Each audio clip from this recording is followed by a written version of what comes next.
Phones have become increasingly popular with the consumers since the mid 2000s. They function like tiny portable computers by providing voice calling, texting, and wide variety of applications such as games.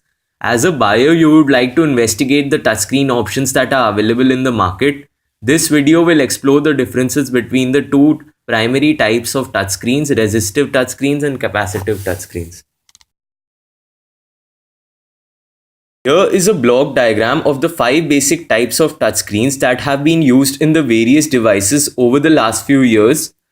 These are resistive, capacitive, optical imaging, infrared, and acoustic. As the name suggests, the resistive touchscreens relies on resistance and works due to pressure from a stylus, a finger, a fingernail, or any other hard object. Although this type of technology can be very precise, it is often used in lower-end smartphones due to its lack of multi-touch facility. Let us understand how the resistive technology works. Resistive screens have a double layer design. Between the two layers is a narrow gap that may be filled with air or tiny microdots as a resistive material. When user wishes to make a selection on the screen, their finger or styler presses the top layer onto the underlying layer, creating a circuit. Since both layers incorporate grids of intersecting lines, the smartphone uses the resulting x and y coordinates to pinpoint the precise location of any pressure source and acts accordingly.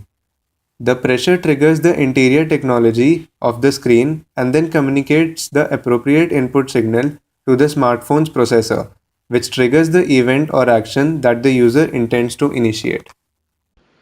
Capacitive smartphone screens. Surprisingly, it was actually the capacitive touchscreen that was invented first. The first one was built almost 10 years before the first resistive touchscreen. Nevertheless, today's capacitive touchscreens are highly accurate and respond instantly when lightly touched by a human finger. We will look at how it works. Capacitive touchscreens, they are constructed using copper material.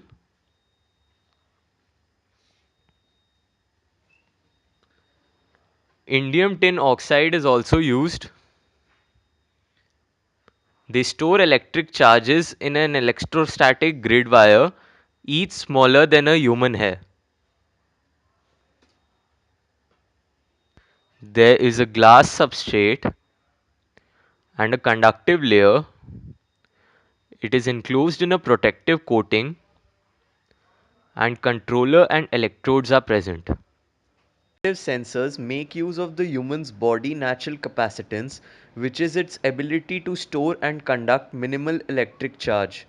In a smartphone screen, the human touch interprets the electrostatic field of the screen, sending a signal to the processor inside the phone. When it receives the signal, the processor initiates the appropriate action as indicated by the user's input. Capacitive and resistive touchscreen, the difference, the pros and cons. We are going to look at the major differences through a split screen manner. First of all, we come to the cost factor, as that is the most important parameter we tend to give heed to while purchasing. The cost of a resistive touchscreen phone is much less than a capacitive touchscreen phone, although resistive touchscreens have come out later in the market. Sometimes it is an advantage to use the resistive touchscreens as they are used with a stylus along with gloves and virtually everything including your hand. Capacitive touchscreens have no such advantage and can only be used with your bare hands. Multi-touch technology in capacitive touchscreens. In capacitive touchscreens, one can use more than one finger to operate the phone, but in resistive phones, only one pointing device can be used on the phone at a particular time. Finally, we come to the contrast factor. The resistive touchscreen's multiple layers design causes the display to be less sharp with lower contrast, which makes it very difficult to use in bright light. Here is a video of the same.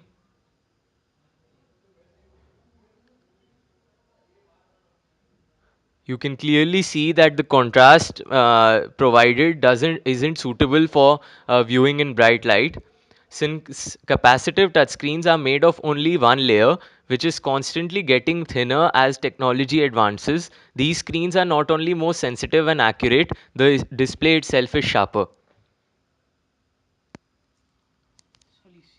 Comparison of smartphone display. This is one of the basic Nokia phones.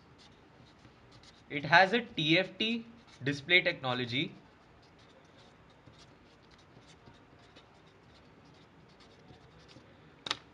TFT stands for Thin Film Transistor Technology. TFT LCDs are most common types of display units used across mobile phones.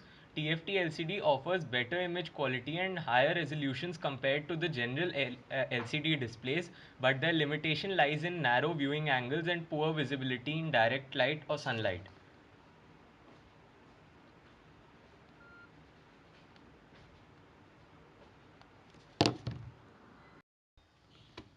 This is the Moto G. It has an IPS LCD design. IPS stands for in-place switching.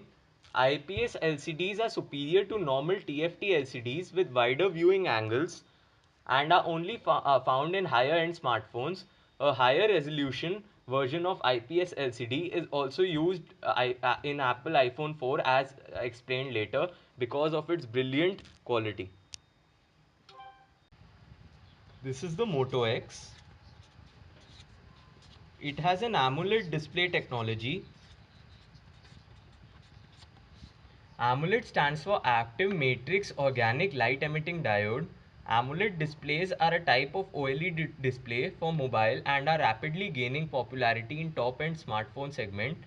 AMOLED screens have all the attributes of an OLED display like brilliant color reproduction, lightweight, better battery life, higher brightness, and sharpness of lightweight designs. AMOLED displays are now getting into the mainstream, and most of the latest higher end smartphones are having AMOLED displays today. This is the iPhone 5C.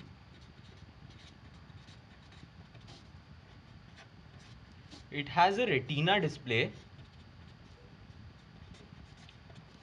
Retina display is a term used by Apple for its high resolution IPS LCD used by them in iPhone 4 and 5. They call it the Retina display because its pixels cannot be individually identified by the human eye, thus making the display super sharp and brilliant.